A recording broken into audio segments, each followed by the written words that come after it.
10 bandas que cambiaron para siempre el rock mexicano. México no solo escuchó rock, lo convirtió en algo suyo. Y detrás de algunas de sus bandas más grandes quedaron historias mucho más extrañas que sus canciones. Discos que las tiendas se negaron a vender. Músicos enfrentados, censura, separaciones, conciertos históricos y decisiones que pudieron cambiar completamente sus carreras. Seguramente conoces a estas bandas. Lo que quizá no conoces es todo lo que ocurrió detrás. Estas son 10 historias de las bandas que cambiaron para siempre el rock mexicano. Y quédate hasta el número 1, porque cuando aquella banda llegó a la cima parecía imparable, hasta que 2 de sus integrantes terminaron enfrentados y todo se vino abajo. Bienvenidos a Highway Music, comenzamos. Número 10. Molotov. Imagina conseguir finalmente tu primer contrato discográfico, terminar el álbum que podría cambiarte la vida y descubrir que algunas tiendas no quieren venderlo. Eso le ocurrió a Molotov con ¿Dónde jugarán las niñas?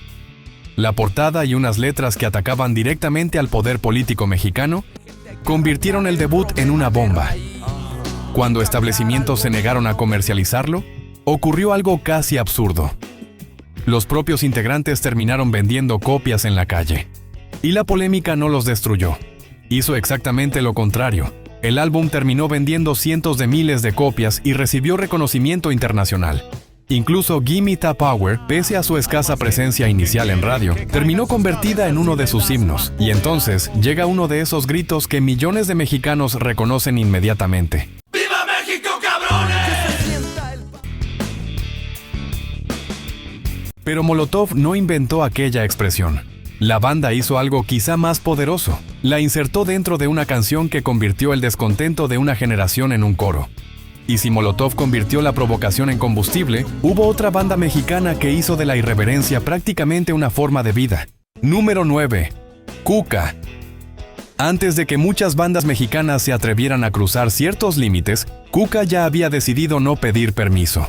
Su humor negro, sexualidad, provocación y letras deliberadamente incómodas hicieron que el grupo de Guadalajara construyera una identidad que difícilmente podía confundirse con otra banda. Pero detrás de aquella actitud había músicos mucho más serios de lo que sugerían sus canciones. José Force convirtió la teatralidad en parte fundamental del espectáculo, mientras Cuca desarrollaba un sonido pesado en una época dominada por propuestas muy diferentes dentro del rock en español. Lo interesante es que Cuca nunca necesitó convertirse en la banda mexicana más internacional para dejar huella.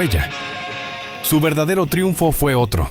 Décadas después, canciones que parecían diseñadas para escandalizar siguen provocando exactamente la misma reacción. Y esa capacidad de sobrevivir al tiempo también definiría a otra banda, aunque primero tuvo que sobrevivir a su propia separación. Número 8. Fobia. Fobia consiguió algo que pocas bandas logran: crear canciones que sobrevivieron incluso a la propia banda. Pero detrás de aquella aparente química hubo desgaste. Después de años de discos, giras y éxito, el grupo entró en una pausa prolongada a finales de los 90. Leonardo de Lozán desarrolló su carrera solista y durante un tiempo parecía que Fobia simplemente pertenecía al pasado. Lo curioso llegó después. La nostalgia que normalmente convierte a una banda en pieza de museo terminó jugando a su favor.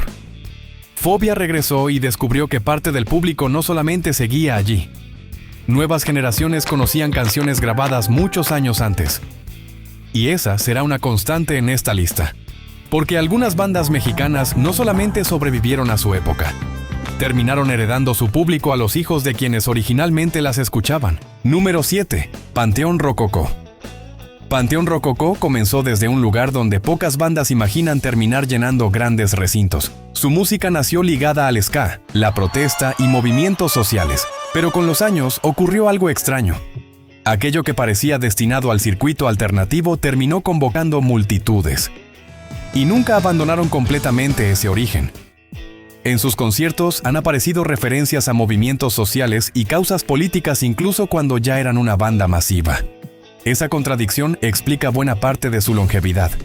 Pasar del underground a grandes escenarios sin borrar completamente la identidad que los llevó hasta allí. Pero mucho antes de que Panteón Rococó llevara la calle a escenarios gigantes, otra banda había demostrado que el barrio mexicano también podía convertirse en una identidad musical. Número 6. Maldita Vecindad. Un pachuco podía parecer un personaje perteneciente a otra época, hasta que Maldita Vecindad lo convirtió nuevamente en símbolo. La banda tomó ska, rock, punk, bolero, cultura callejera y una imagen profundamente mexicana y consiguió algo difícil: sonar contemporánea sin esconder de dónde venía. La figura del pachuco asociada a Tin Tan se convirtió en una parte esencial de esa identidad. Y ahí está uno de los grandes secretos del rock mexicano de esta época. Las bandas que realmente trascendieron no fueron necesariamente las que mejor copiaron el rock extranjero, fueron las que dejaron de intentar parecer extranjeras. Hasta ahora hemos visto discos que las tiendas no querían vender, bandas que hicieron de la provocación su identidad y grupos que llevaron el barrio y la protesta hasta escenarios enormes. Pero todavía faltan 5. Y entre ellas están una banda que conquistó el mundo después de haber fracasado, otra que hizo de lo extraño una obra maestra y una separación que todavía provoca discusiones entre sus seguidores. Si disfrutas estas historias detrás de la música, suscríbete a Highway Music. Esto es la carretera del rock. Y ahora sí, entramos al top 5. Número 5. Zoé. Hay una estadística reciente que explica mejor a Zoé que cualquier biografía. En 2025 consiguieron llenar 6 veces el estadio GNP de Ciudad de México, reuniendo alrededor de 390,000 personas. Pero lo verdaderamente interesante fue quién estaba entre el público. Rodrigo Guardiola reconoció que su audiencia prácticamente se había duplicado porque ahora también lo seguían los hijos de sus primeros fans. Piénsalo. Una banda que alguna vez representó a una nueva generación del rock mexicano, ahora estaba viendo aparecer una segunda generación frente al escenario. Y León Larregui tampoco encaja demasiado con la caricatura tradicional del rockstar. En 2026 aseguró que ni siquiera se considera uno. Fuera del escenario es padre, cocina y hasta lava los platos. Tal vez esa contradicción explique parte de su permanencia. Pero la siguiente banda llevó las contradicciones mucho más lejos. Número 4. Café Tacuba. Café Tacuba consiguió convertir algo que normalmente sería un problema en su mayor ventaja. Nadie sabía exactamente qué eran: rock, música tradicional mexicana, electrónica, punk, bolero, y entonces llegó Re. Un disco tan difícil de encasillar que con el tiempo terminó convertido en una referencia fundamental del rock latinoamericano. Hasta su nombre tiene una pequeña historia. Originalmente eran Café Tacuba, pero terminaron utilizando Tacuba, con B, para diferenciarse del histórico Café de Tacuba de Ciudad de México. Y hay otro detalle que resume perfectamente al grupo. Rubén Albarrán ha cambiado de nombre artístico repetidamente durante su carrera. Cosme, Anónimo, NRU, Rita Cantalagua. Mientras otras bandas construyen una marca alrededor de una identidad inmutable, Café Tacuba hizo exactamente lo contrario. Cambiar se convirtió en su identidad. La siguiente banda también cambió, pero antes de hacerlo, prácticamente tuvo que comenzar de nuevo. Número 3. Maná. Antes de llenar estadios, vender millones de discos y convertirse en una de las bandas mexicanas más internacionales de la historia, Maná tuvo otra vida. Se llamaban Sombrero Verde y no funcionó como esperaban. Discos con escaso impacto, cambios y años buscando una identidad pusieron al proyecto en una situación muy diferente a la que hoy asociamos con Maná. Entonces llegó la reinvención. Y años después, ¿dónde jugarán los niños? Cambió la escala de todo. Aquí aparece una ironía maravillosa del rock mexicano. 5 años después, Molotov utilizaría precisamente aquel título para bautizar provocadoramente su debut. ¿Dónde jugarán las niñas? Una de las bandas más grandes de México terminó, sin proponérselo, dando nombre a uno de los discos más polémicos de otra banda mexicana. Pero incluso Maná parece joven cuando se compara con el hombre que ocupa el siguiente puesto. Número 2. El Tri. Antes de El Tri existió Three Souls in My Mind. Y en 1971 estaban en Avándaro, el festival que posteriormente sería recordado como el Woodstock mexicano. Reunió a una multitud inesperada y terminó convirtiéndose en un punto de quiebre para el rock del país. Después llegó una etapa de fuerte estigmatización y restricciones alrededor del rock juvenil. Three Souls sobrevivió.